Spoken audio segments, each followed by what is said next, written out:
Hi, how's it going? Welcome to another episode of Enhancing Human Experience podcast. I'm Mark Phillips, and I am really glad you tuned in today. My guest, Megan Bryant, is an author, a comedian, an improv coach, and a mother of four. And also, I would call her an overachiever. She does a lot of cool stuff. She is funny, very engaging and interesting to watch. Her social media posts on her Facebook page, which of course I'll have links in the show notes on my website at gmarkphillips.com. Excuse me, that's the social. Website is gmarkphillips.com. But super interested in what she's doing in the world. That's why I invited her to be a guest on the show. And I may have mentioned this in a prior episode that I actually took one of her improv classes. One of the things she does is she puts on improv classes to anyone who wants to go, but also to corporate America, right? Helping them be more open and live a yes and life. And we'll talk about that in this episode. She'll talk about what that is and how it can help you have better experience in your professional career, in your personal life. And speaking from my own experience, it was pretty uncomfortable to go and do, but what do we know about life, right? The things that are uncomfortable push us out of our comfort zone. They're the things we need to do, right? But it was super rewarding. I came away with feeling a little bit more empowered, right? Or I should say a lot more empowered. Like I'd just done something that was way outside of my comfort zone and had a better sense of connection with people and got out of my shell a little bit, right?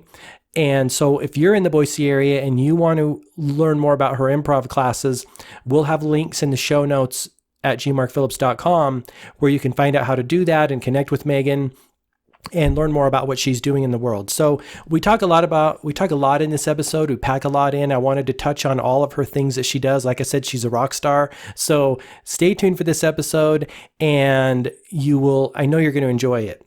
Before we jump into the episode, let me just remind you that if you haven't picked up Being is Your Superpower, that's the free PDF download that you can find at justbeitbook.com, you should go do that. And the reason you should do that is because it's filled with people that will definitely inspire you and remind you that as a human being is your superpower. The ability to decide who you want to be and how you want to show up in the world to then attract the things and experiences you want to have. Sounds pretty good, right?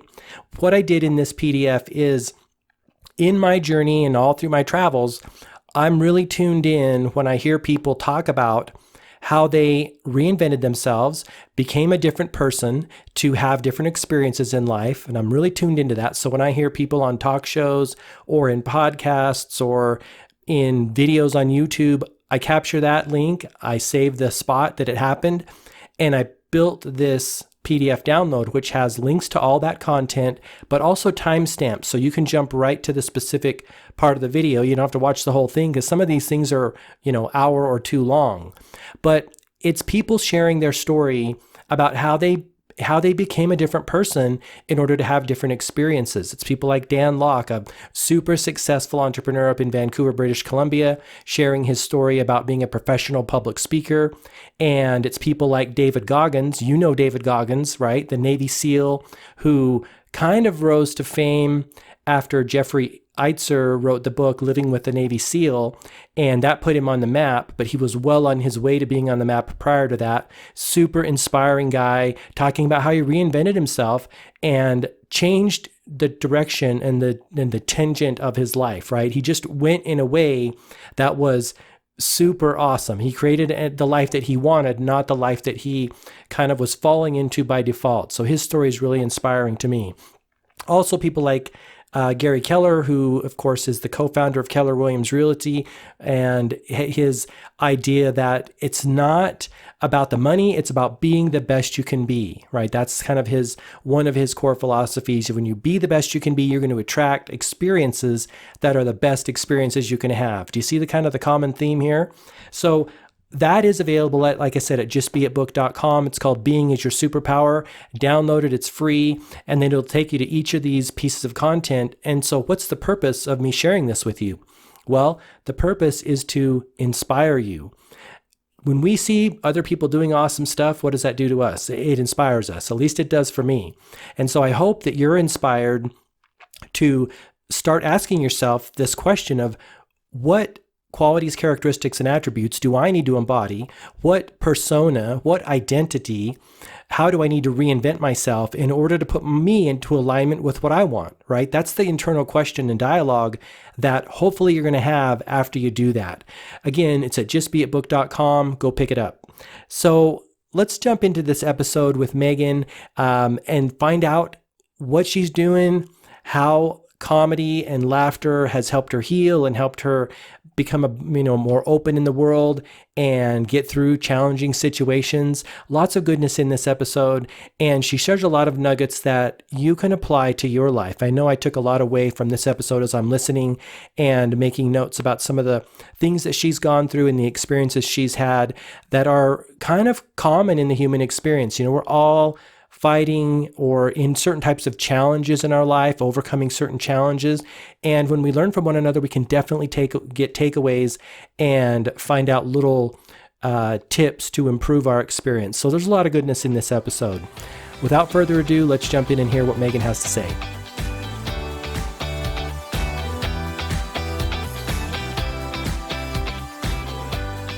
Megan, thanks for hanging out with me on the podcast. Happy to be here. Awesome. Well, I guess the first question I want to start off with is, why are you making the rest of us you're kind of showing us up. You do a lot of stuff. What's up with that?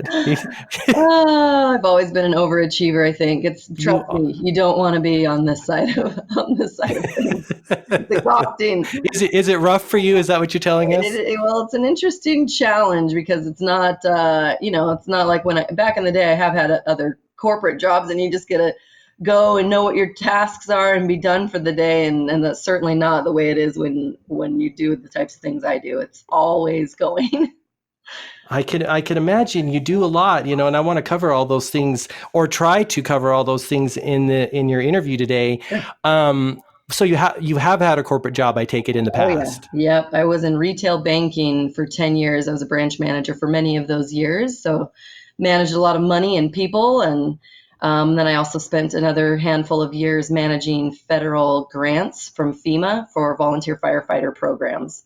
And of course, things like Dairy Queen, whatever. I've had a job ever since literally the day I was legal to work, and I've always had at least one or two jobs I guess maybe I always have. Yeah, I've always been an overachiever. I'm like, I've had a lot of jobs. You kind of, and I got that from your book, and I want to touch on that. So you're right. You seems like you're like a really hard worker. Yeah.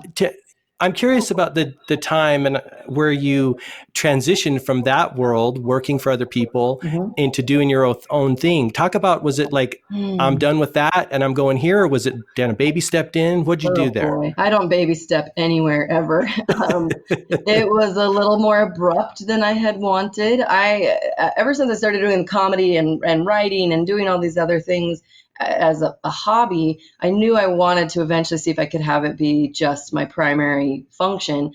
And so when I had my last day job, I was actually 6 months pregnant at the time, and I was not very happy with how some of the things were going down in the workplace. There was some inappropriate use of funds and some challenging workplace relationships. And that was when I was managing those grants with the government money. And so I was kind of done there, and I'm not the kind of person that can hide my feelings or emotions. I'm pretty blunt. So I had started piping in on things that I was not comfortable with that were happening in the workplace, and I actually got fired when I was 6 months pregnant. And wow. Yeah, it was not ideal. And I did go in for a couple of interviews for jobs that I would have had a good skill set for, and not that anyone would ever say it out loud, but I could see the looks on people's faces when I'm coming in to interview and I'm like bulging human. And, so I thought, okay, well, I guess I'm not going to get hired another job. And so I just put my nose to the grind and just went all in, dug in my heels, and was like, okay, now I got to figure out how to really put my money where my mouth is, literally, to be able to feed myself and my family with all these things that I've at the time had been working on, close to 10 years. And so, I haven't gone back. That was almost 5 years, coming up on 5 years ago is when the transition, I was kind of pushed over the ledge, ready or not. So would you say you kind of had your back against the wall and you had no choice and you just went for it? A little bit, yeah. It was like, but it was exciting. It was like, I mean, it was scary, obviously, at the time to suddenly not have steady income and to be pregnant and then have lost those benefits and things that are kind of important that we Mm-hmm. sort of get comfortable with. But I was so unhappy with things that were going on that I just was like, well, okay, whatever. That I'm not afraid of a challenge.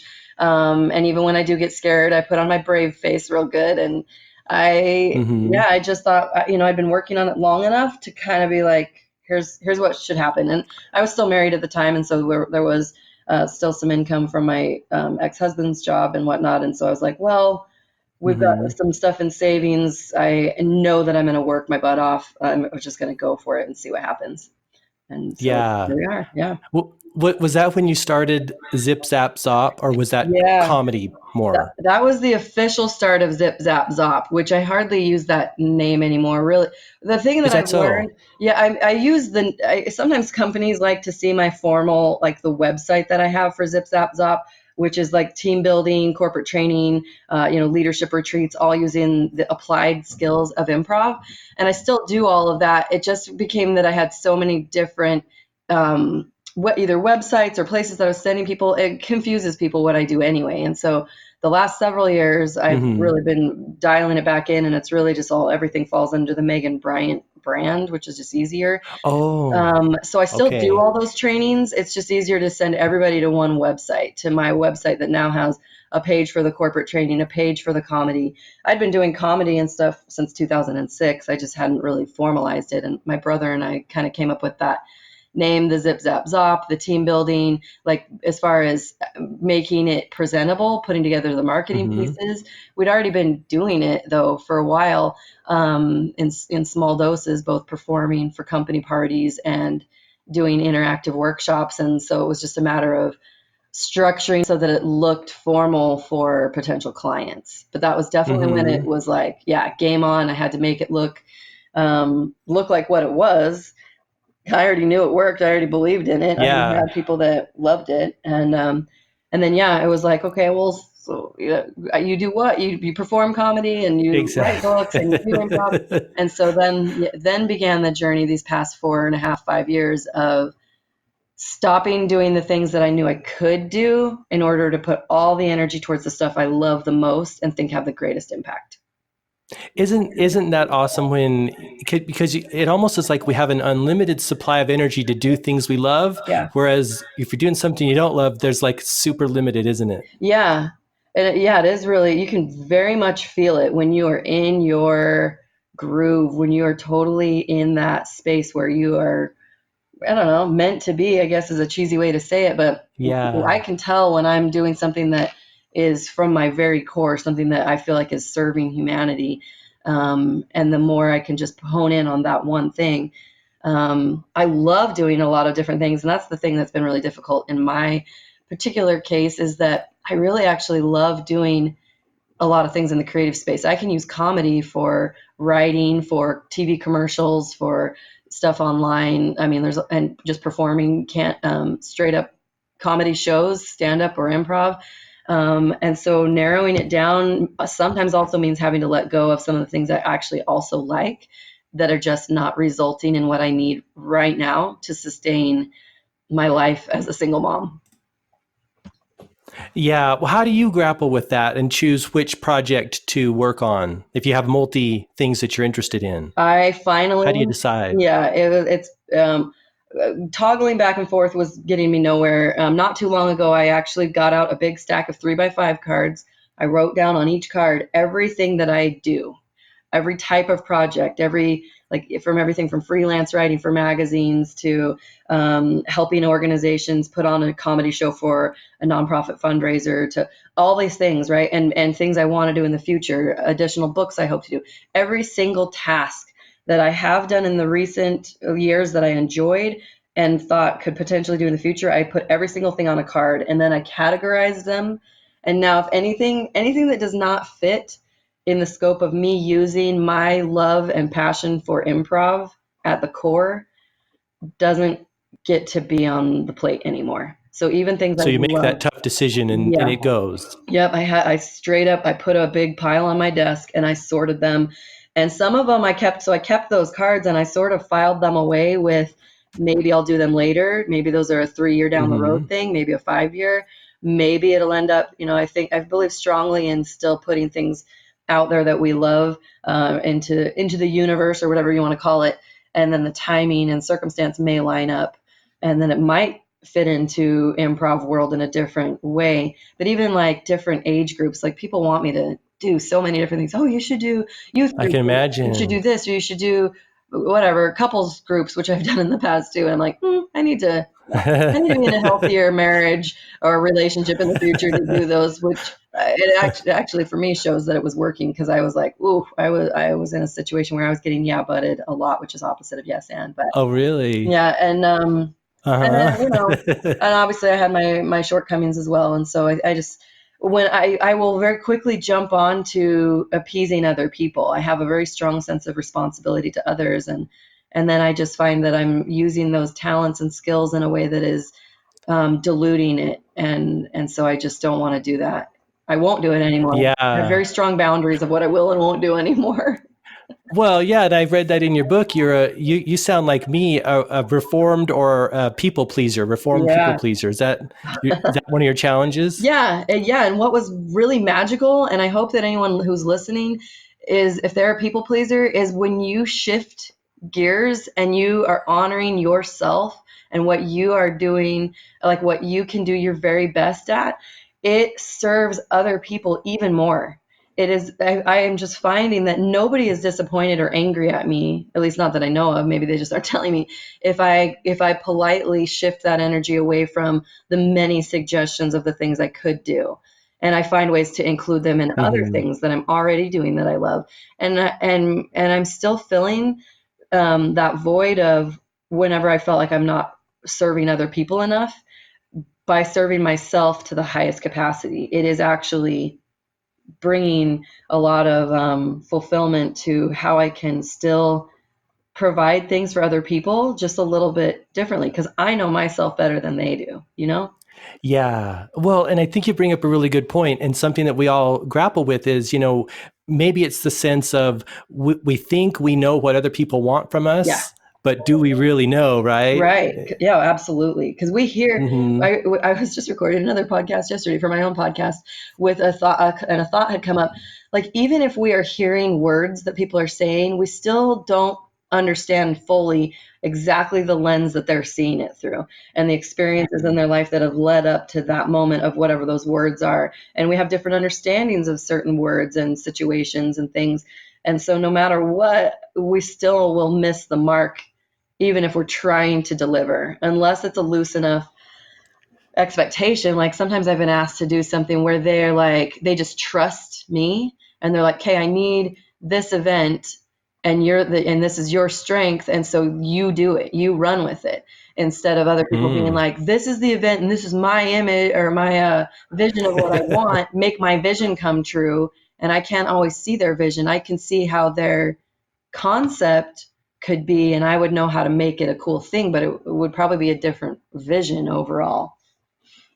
Yeah. It's hard to execute another person's vision, isn't it? Yeah, it is. Yeah. So they give you kind of carte blanche and say, "Hey, we know you. Go and do your thing." Yeah. Yeah, and that's where I That's like like to the reside. ultimate creative freedom. That's Oh, awesome. You've got to that. You've made it. You've arrived. not often enough though. I get those ones and they're so few and far between. I'm like, okay, well, that's at least where I'm setting my bar now, is that it's been scary the last few months, particularly, that I have said no to certain things because it's still just not quite the best fit. And so Hmm. saying no to some paychecks because I know it's just more emotionally taxing for me to, um, even if it is one where they're like, here, yeah, you can kind of take the reins on this, I get but I it. can tell if someone is really not on board with my vision. And so there's a lot of variables that I've learned how to focus in on and still make a decision like, is this going to be the best thing in the long run, or am I going to feel like I just got a chain around my ankle and I'm going to be stressing about this until it's finally done, and all that energy could have been going to something else. Yeah, I totally get it. Well, it sounds like you're tuning in a lot to what wants to come through you. And then there's a big contrast when someone else throws you something that is out of alignment with that. And you see it really apparently, don't you? Yeah, very much so anymore. Mm-hmm. That's awesome. So let's talk about the improv work that you do with corporations. How has that journey been since you started? Because it seems like, and I took your class, it was super awesome. It was very outside of my comfort zone. Um, Nothing like I thought it was going to be in many ways. Mhm. How has the response been and the receptivity with corporations? Do they see the value? How do you show them that this is super awesome to open people up and get them into this like free flowing zone? Yeah, it's still an ongoing challenge in many ways.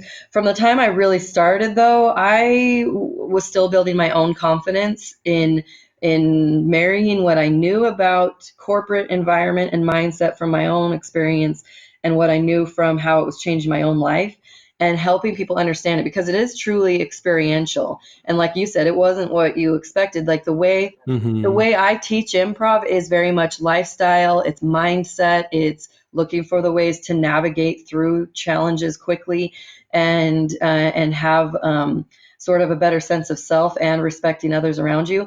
And so a lot of it has been like when I was really starting to dabble with some strong intent. I asked a couple of people who had seen me perform improv, and I asked them if they would let me. Back the first handful of them were free because I was like, hey, Hmm. the reason it works as a comedy art form is because of these rules. Can I come and show you? And so then when people would see it and experience it, then it started to become driven by word of mouth. And some people who just, again, like people have known me in this community. I was born and raised here. They've known me in this community for a very long time. I have luckily, or not luckily, very intentionally built a strong track record that people can rely on me and that if I say I'm going to do something, I will deliver it no matter what, which Hmm. is for better or worse. Sometimes that's a burden that I wish that I Yeah. wasn't bearing. But it was some trial and error. It was gaining trust in myself. Some of them, I took some gigs that felt a little out of desperation and trying to prove that worth. And when you find yourself in a space of having to prove your worth to someone who doesn't understand the value, it actually can, in many ways, put you back a few steps. Mm. Like some Yeah. people, I like to meet whoever is in charge and I tell them a little bit about how it works functionally, but I don't really try to explain the activities anymore because if they've never done it, it doesn't make sense. And they will try too much to steer with what they know in a space that it's not relevant. And so really the phrase or what they always say is trusting the process. I've learned from some painful experiences where the leader of a group tries to take over my segments of unpacking. They try to interject a lot instead of just participating with the group. Anyway, Hmm. a lot of this is just me lollygagging to get to the point that I still find a little bit of a struggle, and I don't even push where it's someone that doesn't get it. Some people think they preach culture. They preach that they want their people to shine and to be empowering to their employees, and they don't activate the things that allow it. And I can tell, I don't know, maybe this is just a really cool trait that I have, but if people are not, I can just tell if they're not really in it. And so I move on Mm. and I look for people who are just looking for that genuine connection. Or like my biggest purpose in putting on the workshops where I have on just Saturday afternoons or my 4-week classes where people, just general public, can sign up. Once they've experienced, then they go, oh, I could take this back to the place I work, or I could take this to my family reunion, or whatever it is. People have their own specific ahas. And so truly I get a lot of stuff that toggles between people who have signed up because their business coach told them to take an improv class, and then they in turn can refer Hmm. me to someone that they're a client that they're coaching, that they're doing internal restructuring and whatever. And so it's really kind of a fun dance between um, serving each other and finding our talents that complement each other as we're all working on our different goals. Yeah. Well, and I can imagine that your class, the people that attend your classes are your biggest advocates, because like you said, it is experiential, Yeah. and then they can go out and do your bidding for you, for lack of a better A lot word. of it, yeah. And then once a company will bring me in, like I have had someone, like a friend of a friend hired me for his company event for 25 people or whatever, and he worked for a huge company with many groups. And then he referred other people within his group, and then they didn't even have to know me, and they didn't even have to really know the process. He was just like, "You need this for your next team building event. Just trust me." And so Yeah, it's been yeah, really magical that and then, then those people, like people again, and then it starts becoming more removed from people I know, because now I get referred to people that I don't even know. Then they have the experience, and then within that company, I've done 5 groups, all from the one person who was a friend of a friend who still didn't even really know what the process was, which is pretty fascinating to see that some yeah. people are really just willing. That shows me that those people in that company were willing to try something that sounded unique and unusual, and they didn't have all the answers, and they went for it anyway. Yeah, that's a bold move, but also, like, I think a lot of us could relate to the fact of sometimes the things that you know nothing about, or you have no idea what it is, it might be the biggest beneficial, experience in your life, right? Totally. Oh, I But totally back to agree. that idea, yeah, like we think we know what to do and how to get our goals and this and that, but we're looking at it through this lens of our own perception, and how cloudy is that, right? Right. Oh, I totally agree. So what are you touched on some of the takeaways that you've seen people that go through the class, or they've either given you feedback or you've experienced this. What are some of the things that they come away with in their experience, like the way they feel or the way they approach life? It's a little bit of a mixed bag. Almost all of it is positive. Occasionally, though, because of the structure and because of the fact that it becomes a safe place for people to say or do things that might be a little out of their norm. And some of the exercises are they're designed to take you internal a little bit. And so there Mm-hmm. have been several times where people will get triggered unintentionally, because they've either Mm. somehow a memory has been spurred from a childhood situation that was not pleasant, or something from a relationship that went sideways, or different. We all have different things, right? Yeah. And so the beauty of the space that I get to work in is that it allows those connections in that safe space. And yet I've learned that I need to be cautious to not inadvertently pull up something that people are not ready to pull up, or I can like imagine. I actually do. I recently have added a little bit of a disclaimer to let people know, hey, you may feel some things, and it might bring some Mm-hmm. things up for you, and that is part of the process. And I have a huge database of people I can refer if they do end up wanting to address those things. Like, honestly, that's what I want to have happen. That my biggest fantasy of my work is to use it in ways that are healing and help people make progress, because that's been what it's done for me. It brings joy back into my life in the moments that I need it most. And so it makes this safe space. And so the takeaways are that it's always that people are like, that was not what I expected. They thought they were going to be put on the spot or made to feel like they have to be funny. And really, it's not about that at all. It's about human connection. It's about understanding how you show up in the moment. It's about stepping into your personal strength and your confidence in your deliverable, whatever that is, and then respecting your neighbor has the same innate worth, right? And so it becomes a lot more emotionally involved and thought provoking than people would think, than just stepping in and being like, "Oh, I'm going to do some goofy scenes." And those things are fun because we've understood why connection is important. That's why comedy works. It's because of connection. It's because of human interaction and emotional connection that we're looking for. Yeah. Wow.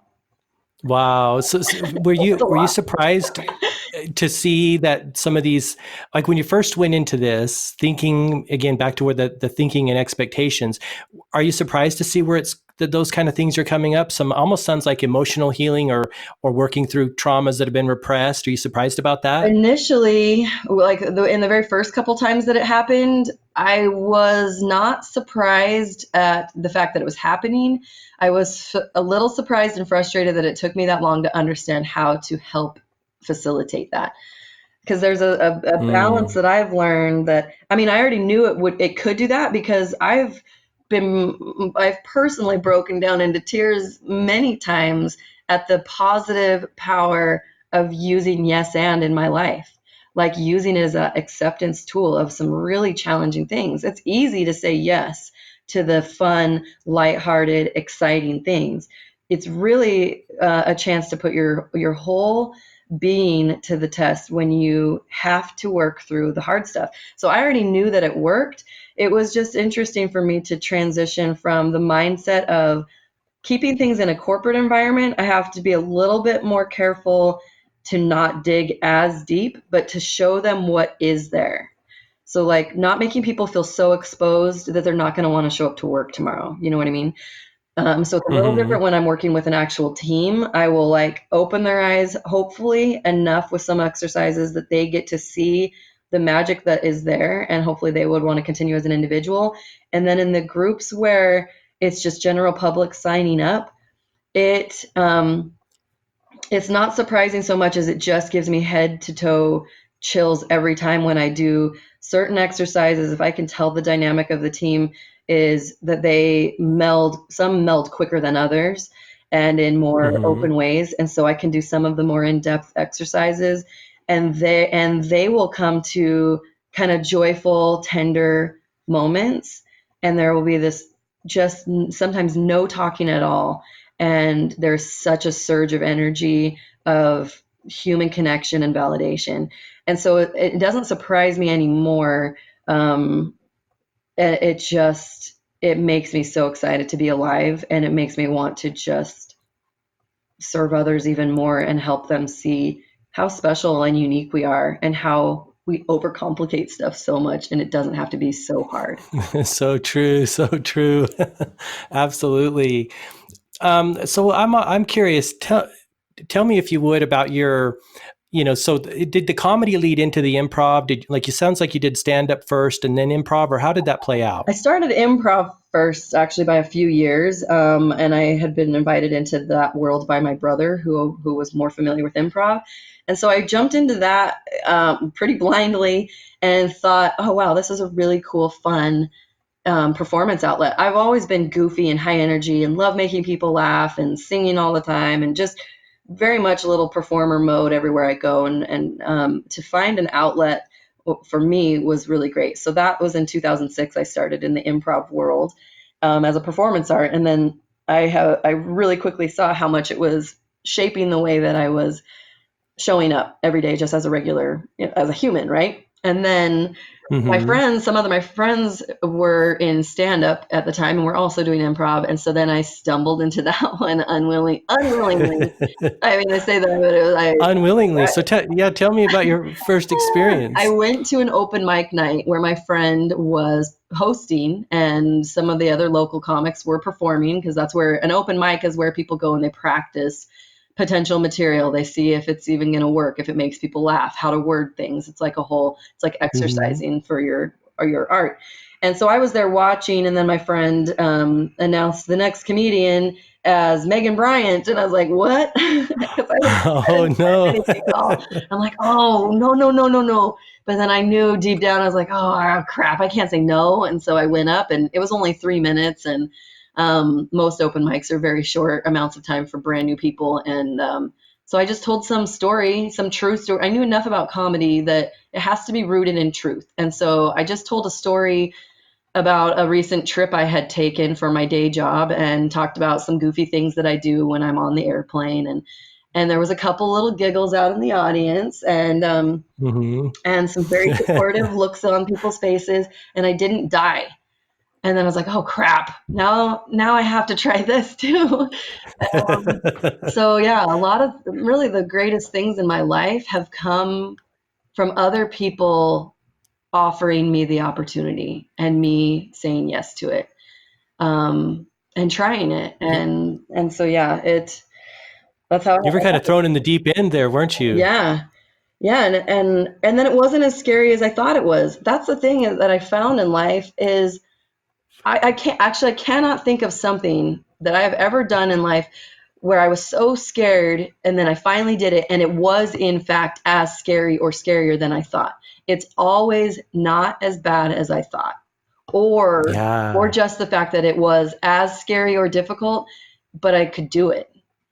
And so then that raised my confidence. Hmm. So I just am so obsessed with people taking an opportunity to say yes and try, because then you don't Yeah, know. it builds, doesn't it? Because once you do the thing, yeah, then you realize, hey, I didn't die. I love that you said that. Yeah. I'm still here kicking, and I overcame a fear, so I'm that much stronger, right? Right. And it helps people find out what they don't want to do. I think there's a lot of value instead of sitting in a space of indecision to actually go, okay, well, here's my options. Well, what happens if I do this? What happens quit asking what happens and just try one of them. And then if you hate it, Mm. then you don't have to do it anymore. And now you know, okay, option A was not a good fit.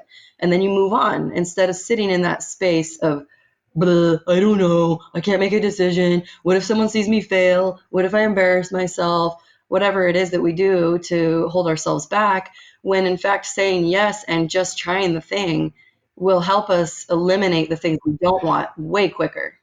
I totally agree. I totally agree. And I think, because I definitely have that mindset throughout life, and who knows how it got implanted or what it's this notion of almost like, you don't want to take an action if you know it's not going to work out or it might not work out. And then it kind of keeps you boxed, Yeah, doesn't it? it sure does. It sure does.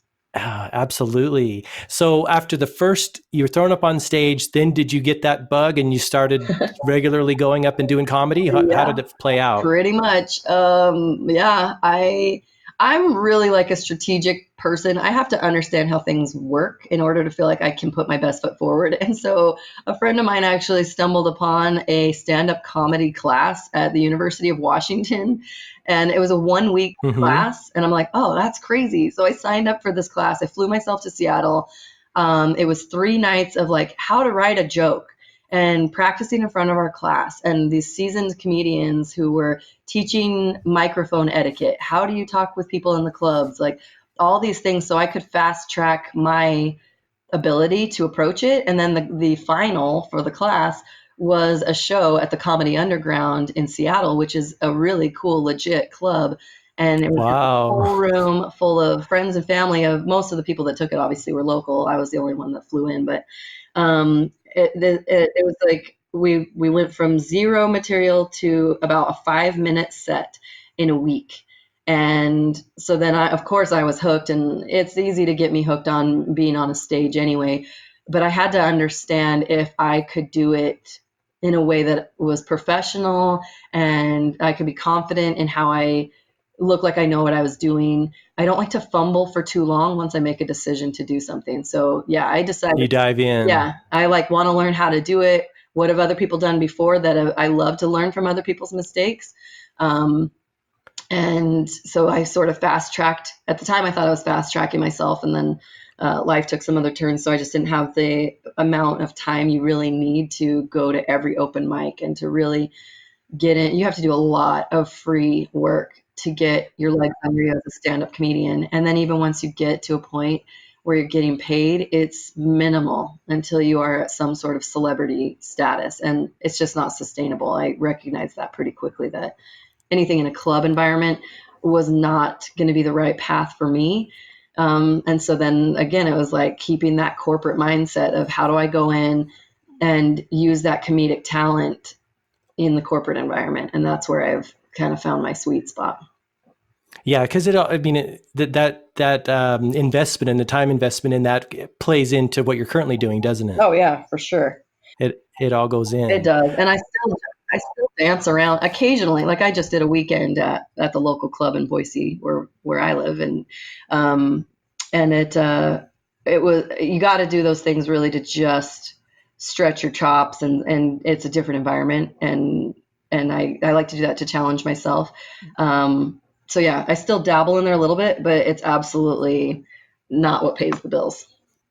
Yeah, I can imagine. I can imagine. So, speaking of challenging yourself, back to my original statement. So, you just did a Spartan race. What in the heck were you thinking? I wasn't thinking. That's awesome, by the way. Thank Congratulations. you. Super Oh inspiring. my gosh, thank you. You know, what was weird is I had that week that I signed up, I had been thinking, I was feeling like I'd overcome so many emotional challenges in the past few years, navigating through divorce and doing some big shifts, stepping into my own space, and some big shifts with my religious position, stepping away from the church that I grew up in, just to get some breathing room in life. And so a lot of my emotional and spiritual journey had been happening for several years. And then I was realizing along the way, I've been trying to be healthier physically. A year and a half ago, I started to really be mindful of what I'm putting into my body, how I'm eating, drinking plenty of water, making sure I do something active every day, as little as it might be, a little walk to the park with my kids, or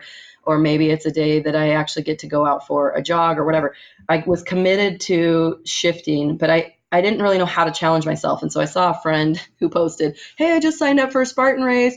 You know, the prices are still at this rate until whatever date, and I would love to have you on my team, blah, blah, blah, blah."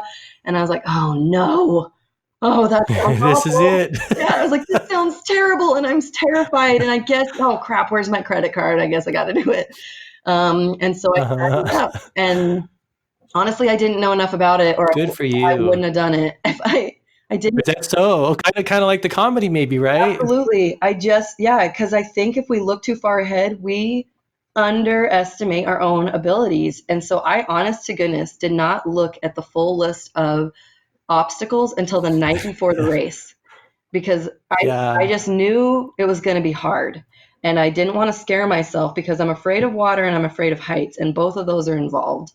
And so I just was like, I'm Yeah. going to just prep myself as best as I can, and I'm going to just try it. And my goal was to get across the finish line and not die.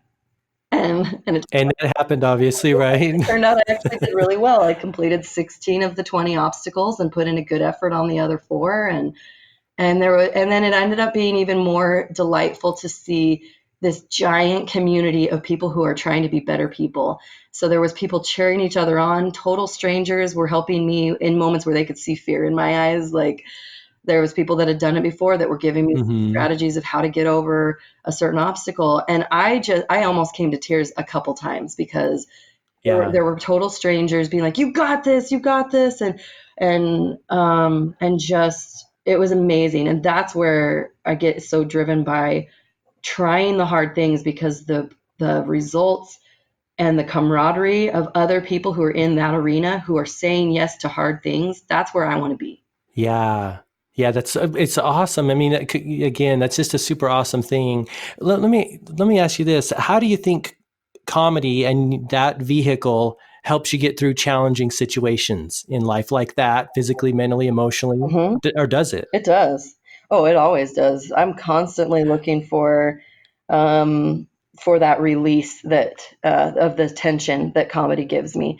And sometimes it's not when it's funny. Like my friends, well, sometimes when I'm venting and I'm really mad, blah, I'm just throwing words out there, and then they laugh when I'm really mad, and then they're like, "That's I good." can imagine. They're like, "Are you being serious or are you joking?" Right. Right? That's when I will actually make some good notes. But like, when it's the moment I'm in a challenge that I become very, very hyper aware of all the factors that are contributing to that. Because I want to be able to understand what are the things that are bringing pain points, and how do I avoid them and process them in a healthy way, and move through them, and not stay in the anger of the soup that we sometimes sit in and we're boiling over. And and comedy for me, because I could do a whole other lesson on the difference between comedy, where some comedians do stuff in there, and it does come from a mean, angry place where they're bashing on stuff, and it can be very divisive, obviously, in politicals, or religious, or whatever type of categories. Adoption versus abortion, like there's some very sensitive things that some people, they Hmm. want to go there because they want to trigger people in a shock value way. And I recognize that, and I appreciate that. And I guess I always use comedy, my understanding and my passion for it, to know that I want to use it as a way to connect and to pull that tension out of a situation. And so, yeah, I'm just always looking at things, and I will make comments in my own brain all the time and figure out, is this going to be something that is hurtful or helpful for myself or for people? Like, before I even say things out loud, sometimes I'm like, okay, I don't want to be bitter and Censor yeah. yourself. And I do only a little bit, because I do want people to know that even though I've gone through a really hard stuff, I'm not mad about it. I'm not angry at the people who have done things that hurt me, whether they did it on purpose or accidentally. Everyone's going through their own journey, and we're very self-centered, really. And so nobody's really thinking about the other people as often, unless something really negative has happened. I don't know. There's a whole dialogue there, but it's absolutely always in my mind, of how is this experience something that I can use to connect people, and then when you find those connecting points, that's how I can structure my jokes, is to be funny about the things that we can all be like, oh man, yeah, when that happens, that's the worst, because then we're all in it together. We're not. It's not like, oh, I'm the only one going through this, and blah, blah, blah. It's still a very connecting tool for me.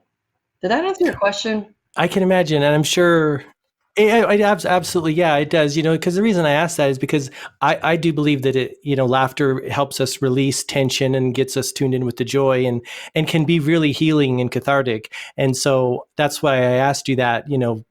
Facing challenges, some people who don't have that tool, they haven't developed that laughter muscle or that comedy muscle. I think they have a little bit. They've got to now deal with the emotional stuff, the tension that doesn't get released. And so I Yeah, think it's a valuable tool. absolutely. And it doesn't have to necessarily always be funny, haha. It's like there's some little comedic tools that just allow you to accept the things that are happening, and not stay there. Like, you can definitely sense it when you're around people who don't know how to process it. They're the people that are really angry and that are, finding joy in trolling the internet and being mean to other people and using sarcasm a lot. Like, sarcasm is a dangerous territory, in my opinion, because sometimes people say really mean things, and they act like, oh, that was just a joke. You can't take a joke. And it's like, well, that wasn't really a Yeah. joke. I was saying something rude, but you're saying it in a way that you're pretending it's a joke. And so, yeah, some people just, it's challenging, and it hurts my soul to see when people just hmm stay stuck, and they're so mad and they're so angry at other people that have hurt them, or a religion that has hurt them, or whatever it is, and they just don't even know how to get out of it, and it really it hmm hurts me. I can certainly see that. Yeah, it makes me think of how life has been described as the tragedy and the comedy, right? The kind of Absolutely. both things all bundled in. Yeah, it has to be It's both. so It interesting. has to be both. Well, it makes it rich, doesn't it? Yeah, It makes it worthwhile, and like variety and all that kind of stuff. Because I've heard it said that if we didn't have the tragedy, or if we didn't have the so-called quote unquote bad times, we couldn't have the good times, and we absolutely. need those. Yeah, I think there's a huge tendency in as human beings to like say, oh, I only want things to be awesome all the time, and I never want to have and we numb ourselves in whatever way we do, but it just doesn't work like that, does it? it sure doesn't. It's exhausting to feel that way Interesting. too. Yes, yes. So tell me about your book here before, as we Yeah. get close to wrapping up here. What was the process? Was this something that wanted to come through you? And the book I'm referring to for people that are listening is Not My Plan, Sucking It In Until I Had to Push It Out, which, as a man reading this, I mean, I'm looking for ways to identify, and I certainly can, because I think you convey the experience you went through. We all have something we go through like that. Yeah. Was this something that wanted to come through you for some time that you've had in the work, or what's the story there? Well, I think from the many years, so the fact that that story was based off of hiding an entire pregnancy up until delivery, and then being kind of encouraged to move on with my life all those years ago and not really talk about it a whole lot. It was something that obviously was really, it was simmering deep within me for many, many years, and I felt like I shouldn't bring it up. And then it finally dawned on me, as it was in recent years on the home stretch of when I was going to be able to potentially reunite with this baby I had and had ultimately placed her for adoption. and I had reconnected a phone call on Facebook with her mother who adopted her. And we were both feeling strong urges of sharing our story of adoption just to keep the dialogue open around what happened. What are the options when you have an unplanned pregnancy? Because politically, you hear a lot about abortion and or keeping the baby. Those are the two options that are the most commonly talked about, and lesser on the adoption front. And so we just wanted to throw some open dialogue in there. And honestly, I didn't really want to write a book because it's hard and I can imagine. draining, and I didn't really want to pick at those scabs that had kind of healed back then, although I learned through that process that there was a lot of stuff I still needed to resolve from those many years ago. And so that's been such a great blessing in my life. But no, it wasn't really planned. It eventually, the thought occurred to kind of both of us at the same time that we wanted to share some positive adoption stories. I thought it was just going to be a blog post and a video and I would be done. And then I felt some strong urges that it needed to be a little bit more of an unpacking, partially because I was going through some kind of heavy marital challenges at the time, and I wanted to give my husband at the time some breathing room to work on some things he was working on and see if we could get on the same page. And so I needed something to focus on as well. And so I went from start to finish to like book in hand in less than 6 months, which is not probably a Wow. normal process. But I put my head down. I just wanted to get it done. I dug up my old journals. I Mm-hmm. pulled out all those files from back then. I opened up those wounds to feel all those feelings. And then I realized how much what the book actually ended up telling me was why comedy is so important, because I didn't even realize until I read it back to myself that I had talked about what my journey was to getting into comedy and how much that has been something that has carried me through life, and how vital it has become, and how much we live in this space of judgment of ourselves and others. And sure, as you said, my journey included this unplanned pregnancy. Yet the themes I hoped would be relevant to anyone, because just showing that we all have struggles, and then we get to choose Mm-hmm. what to do with it. And so it's been really great, a difficult journey. I've since reunited with that family, with my daughter, and learning how to navigate that relationship has challenges too. Even though we love each other and had such a positive experience, we still are human, Mm-hmm. struggling to find these balances in relationships. And now, we're a couple years into that, and it's been a beautiful thing. And now I can look back 20 years ago. This was almost 20 years ago, the pregnancy, and the things that serve me now, because I let them become a positive thing that shaped me. I continue to be showered with blessings from having that experience under my belt. And that's my biggest drive with everything I do, is sharing stories and connecting with the humor, and knowing we can survive the hard things, and then let those things be a badge of honor instead of a negative label or a statistic. Blah, blah. Who cares if you're a statistic? Like, if we look at Yeah. statistics, let's learn, like, why are those things happening? How do we change things for the better? Like, it's all good. It's all Well, and like you said, yeah, and you furthering that conversation, I mean, it was just, reading it was super gripping that you actually hid this pregnancy for that long, and talking about some of the feelings you were going through at the time. Yeah, it's an intense read. thanks. But I like the way that you did put the humor into it, and I think that helps it connect. Like you mentioned, you can connect with people once you kind of play with that, string that connects us all, right? Right. And when we connect, then we don't feel so alone. I think that's what I love the most. Is occasionally I hear from people that they've read a book or heard one of my podcasts or whatever it is, and then they're like, I can totally relate to that. And then for those moments, we Mm. don't feel alone. And sometimes we do. Like, I've had those moments in the dark of night, crying on my floor, wondering what my life's purpose is supposed to be and why is it so hard, and I'm mad at God and whatever. Yeah. And everyone has those moments. And so the times that I get to go, oh my gosh, they get it. We have these shared feelings, and maybe not exact experiences, but we get it. And then it's just, we get through one more day, or sometimes we get through one more minute, and we count that as a victory. Yeah. And so it's very wonderful and powerful and scary and fulfilling all at once. I can imagine, yeah. And I think the other, the thing, like you said, everyone has those highs and lows, those good and bad days. sometimes I think there's a perception in the world that some people don't have those, the people that Right. have so-called made it, or, have all their, ducks in a row, but it's just not true, is it? No, it never is. And I think that's the fun that I have Yeah. with that space, especially in improv, is that we're never going to get to a place probably where we're just easy street for a long period of time. Life is the struggle and the joy simultaneously. And so being able to put those two together constantly will only serve you.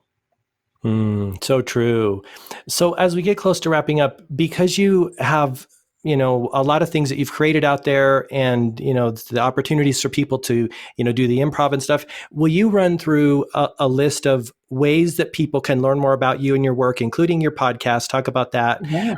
Just give us the kind of for people listening, and I'll also include this in the show notes so people can find out more about you and your work. If you could kind of do a rundown of stuff that you've got out there for people to find. Yeah, one of the easiest ways to connect is my website is meetmeganbryant.com, which has all the things, the book, improv, stand-up, like all the blurbs and connections to social media. I'm super active on Instagram. That's my favorite. So that's at Kooky Megan, KOOKYMEGAN, which is also my Twitter handle and whatever else. I'm hardly ever on Twitter, but yeah, I'm all over the place. It's super easy to find me. Even if you just Google Megan Bryant comedian Boise, like there's a lot of stuff. I can't really hide anything in life anymore.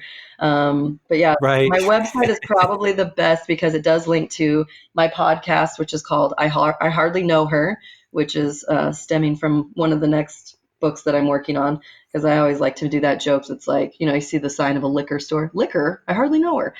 I'm always like, I hardly Yeah, know her. exactly. So then I'm like, wait a minute, well, who is anybody? We hardly know each other until we open up and share stories. And so that's the name of my podcast. And I love yeah, that. So that's the meaning behind that, the yeah, title of your podcast. exactly. Yep. And then, yeah, just really, I love it. yeah, we don't have to be like these amazing celebrity, wide known, we don't need 100,000 followers to do big things in life. And so that's kind of the energy behind the podcast. I know. Yeah, I like that. That's one of your messages there. That because sometimes I think we get in this like thinking that, I need to have either a lot of money to do these good works. I need to know people. It's just not true, is Right. it? Yeah, absolutely. Start with yourself. It starts with Yeah, making yourself a that's better, happier person, and then everything else starts to fall into place. exactly so true. So people can find you at Meet Megan Bryan, and all of your stuff then feeds off into Yep. that Yeah, from I there. just finally had that sucker Her. totally revamped, so it's pretty user friendly and has all the Megan goodies in one place. I saw that. It is a great looking website. Yeah, so it's a fairly new Yeah, revision, yeah, huh? that guy actually happened to be drugged to one of my improv classes by his wife, and then anyway, we both, yeah, I love looking for that. I've had so many times Oh, really? for classes, and then it ends up being like we're on each other's podcasts, or we do other things for each other, or then I was in Yes. need of a new website, and he happened to be a web designer, so yeah. It looks great. Yeah, I noticed that. I forget what your.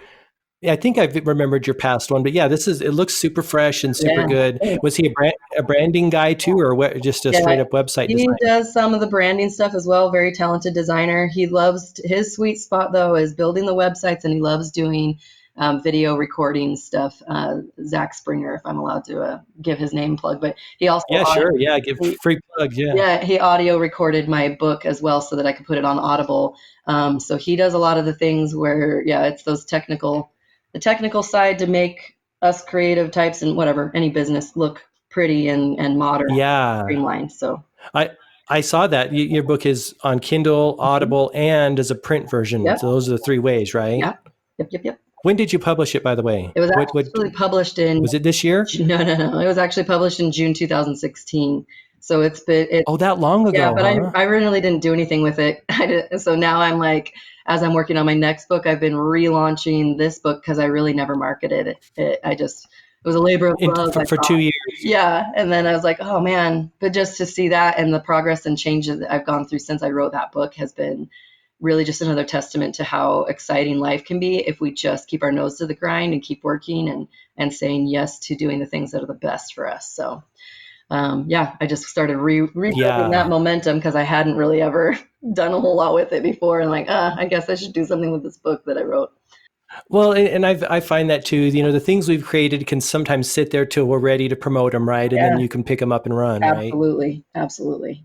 So, will you give us a glimpse of your coming book? And you Yeah. said it's based on the title of your podcast. Is Yeah, that right? yeah, then the title is Influencer. I hardly know her because it's exactly what Oh, we were just talking great. about is like, who the heck? It's a little bit of a mockery of why, like, we just think, oh, I'm going to be an influencer, blah, blah, blah. But really, we need to bring that all internal. So it's a lot about, like, what are we allowing to influence us? How are we allowing the world, the religions we grew up in, our family dynamics, this the town we were grew up in, all these little factors, or even what type of media do we consume, and then how are we reciprocating that back out into the world? And so it's like we have this perception of what a quote unquote influencer is supposed to be, and yet what value are we adding? If you're just trying to be an influencer for the sake of being an influencer and get people to follow Hmm. you, but your intent is not to increase the joy among humanity, then that, to me, that doesn't count. You don't get to just do that. So it's sort of my opinions Yeah. on and taking all of these things that we are learning and growing from and being the best person we can and continuing to learn and evolve and love others.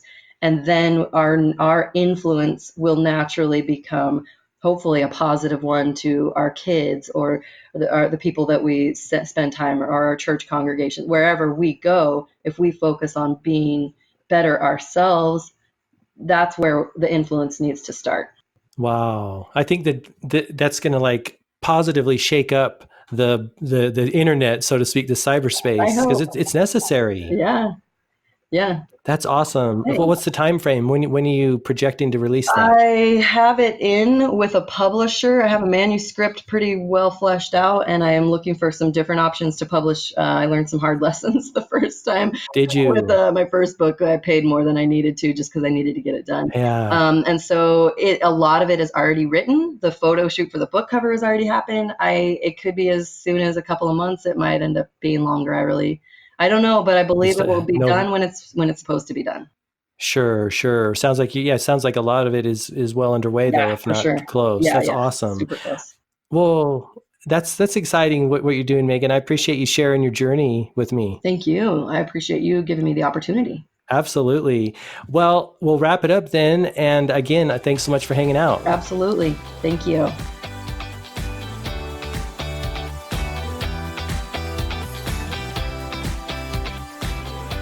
Well, what'd you think? Super awesome, right? So I hope you came away with some ideas and concepts that you can apply to your own life to have a better experience. I know that I did. And I want to thank Megan for joining me on the podcast. I really do appreciate it. If you want to share your feedback, maybe you've taken the improv class, maybe you know Megan or have read her book and want to share, join in the conversation, the best place to do that is on my YouTube channel, which is youtube.com/gmarkphillips. This episode, as well as all the episodes of Enhancing the Human Experience, ultimately go up on YouTube as well as any of your favorite podcast players. I like YouTube because it's a great platform to share information and knowledge. We can find out what's worked for other people, what insights, all the good stuff that YouTube is for. So again, you can find that at youtube.com/gmarkphillips. And while you're there, why not subscribe? Like I said, all these podcasts go up there. You can capture them all and find just the one you need to help you have a better experience in any area of your life. So I want to thank you for tuning in today. I really do appreciate it. And until next time, all the best, health, wealth, and success. Bye-bye.